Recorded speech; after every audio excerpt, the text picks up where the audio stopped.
बिस्मिल्लाहिर्रहमानिर्रहीम। अस्सलाम वालेकुम नादरीन, आप यूट्यूब चैनल देख रहे हैं, मैं इमरान खान।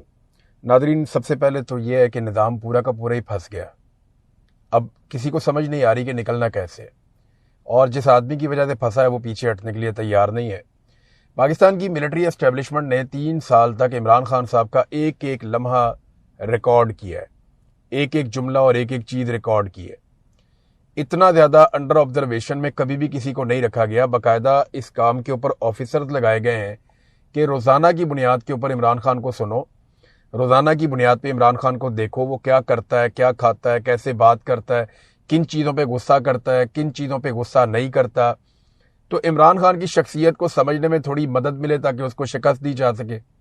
लेकिन एक एक लम्हा रिकॉर्ड करने के बावजूद, सारे तजर्बे करने के बावजूद, अपनी एक्सपर्टीज इस्तेमाल करने के बावजूद, निज़ाम को जो वाहिद बात समझ में आई वो ये है कि ये आदमी समझ से बाहर है, ये आउट ऑफ सिलेबस आ गया ये आदमी, और ये अब क्या करेगा, किस तरह करेगा, आप इसको प्रिडिक्ट नहीं कर सकते। आसाब की लड़ाई में मैंने आपको आज से 3 साल पहले, 4 साल पहले कहा था कि जब भी कभी पाकिस्तान की एस्टेब्लिशमेंट आसाब की लड़ाई इमरान खान से लड़ेगी, 100 में से 100 मरतबा इमरान खान जीतेगा।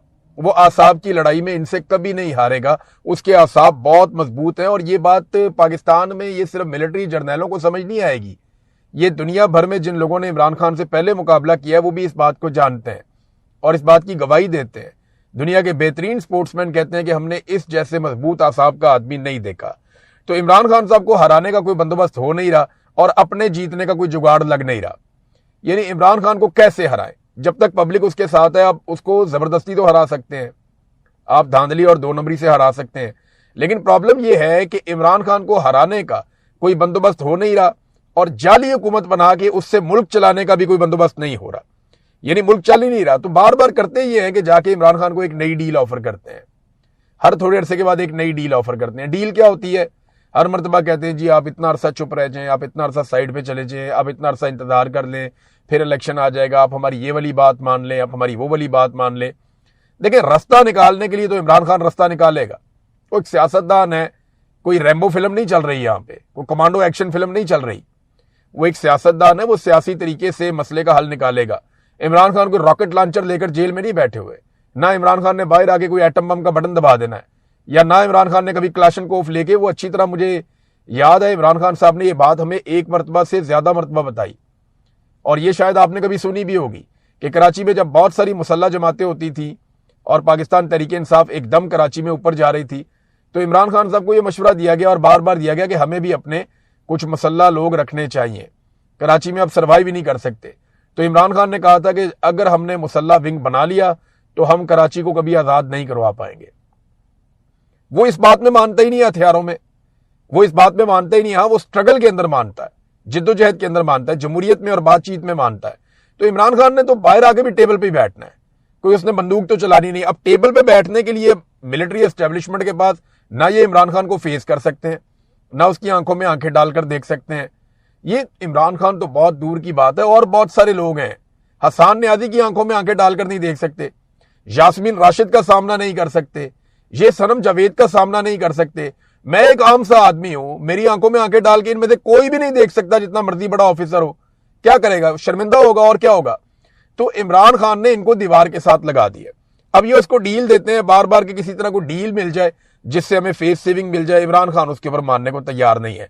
अब रास्ते सिर्फ 2 बचे हैं हमारे पास, पाकिस्तान के पास सिर्फ 2 रास्ते बचे हैं। नंबर 1 ये है कि या तो एस्टेब्लिशमेंट तौबा कर ले और पाकिस्तान में नए इलेक्शन करवाए और पाकिस्तान को नॉर्मल मुल्क की तरह चलने दे, और जो जाली निजाम बनाया हुआ है उसको सहारा देना बंद कर दे।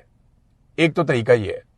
दूसरा तरीका यह है कि अवाम बाहर आए और सूरत हाल को अपने कंट्रोल में ले ले, और यही सारा कुछ एस्टेब्लिशमेंट से जबरदस्ती करवा ले कि जनाब पीछे हट जाए, आपका कोई ताल्लुक नहीं है, आप जाली निजाम को सहारा नहीं दे सकते, और इलेक्शन होने दें, पाकिस्तान में नया इलेक्शन करवाया जाए और आप तौबा तायब करके साइड पे हो जाएं। आज के बाद आपने सियासत में रोल प्ले नहीं करना। यही रास्ता रह गया। इमरान खान के बारे में क्योंकि बात हो रही है, तो इमरान खान की बहन अलीमा खानम का जो स्टेटमेंट है वो आज सुबह से वायरल है, और वो इमरान खान साहब के हवाले से।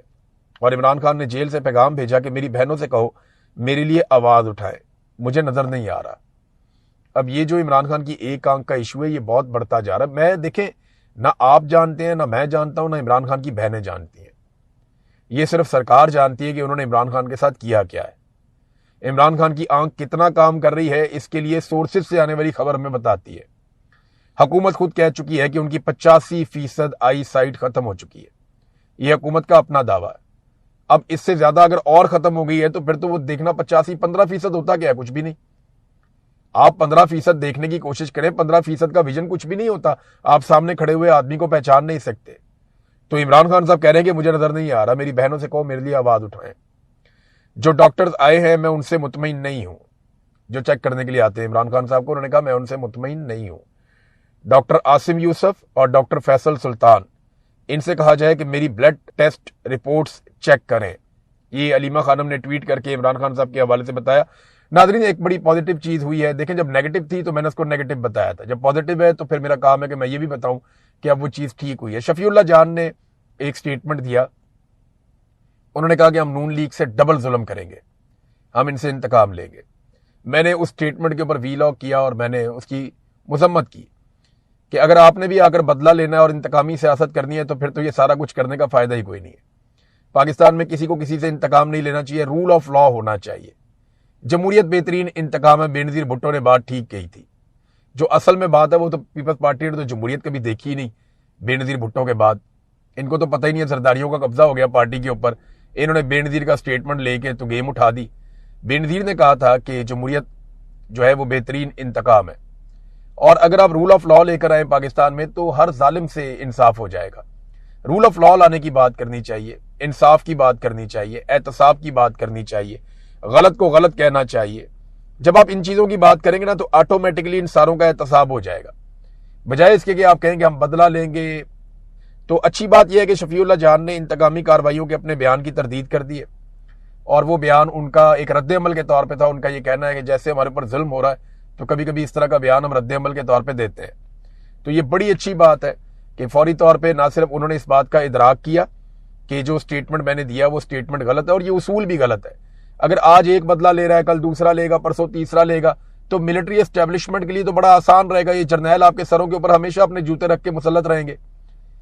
کبھی ایک سیاستدان دوسرے کو مارے گا، دوسرا سیاستدان تیسرے کو مارے گا، تیسرا پھر پہلے کو مارے گا، پہلا پھر دوسرے کو مارے گا، دوسرا پھر تیسرے کو مارے گا، اور یہ اس طرح چلتا رہے گا، اور جرنیل اپنے جوتے لے کر ان کے سر کے اوپر سوار رہیں گے کہ یہ آپس میں لڑتے رہے ہمیشہ اور ہمارا بھلا ہوتا رہے، پاکستان پہ کنٹرول ہمارا رہے، ان کو لڑنے کے لیے استعمال کرتے ہیں۔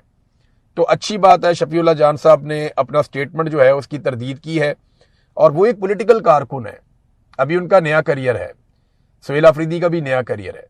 ان کو یہ سیکھنا پڑے گا کہ اگر پاکستان میں حقیقی جمہوریت اور حقیقی آزادی آ جاتی ہے تو اس کا مطلب ہے کہ ہر ظالم خود ہی اپنے انجام کو پہنچ جائے گا۔ ہاں اگر کبھی دھمکی لگانے کو بہت ہی زیادہ دل کرے تو پاکستان کی ملٹری اسٹیبلشمنٹ کو اور ڈکٹیٹرز کو اور ان کے طرز عمل کو دھمکی لگائیں۔